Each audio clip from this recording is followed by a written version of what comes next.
Non si può riassumere il messaggio di insegnamento di Papa Francesco in poche parole, ma se dovessi indicare gli aspetti principali direi in primo luogo, come ovvio, l'amore per il Signore e per la Chiesa, per cui egli si è speso interamente. Vorrei aggiungere anche la sua forte devozione mariana. Ci deve parlare il fatto che prima e dopo le imprese più difficili egli andasse ad affidarsi alla Madonna e poi ringraziare la Madonna.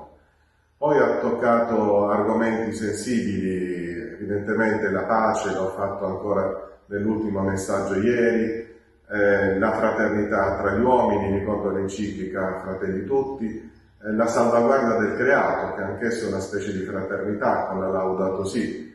Poi ha voluto che la Chiesa ricordasse la propria missionarietà nella Evangelii Gaudium, da questo compito che è quello del risorto, di andare e annunciare il Vangelo ad ogni creatura.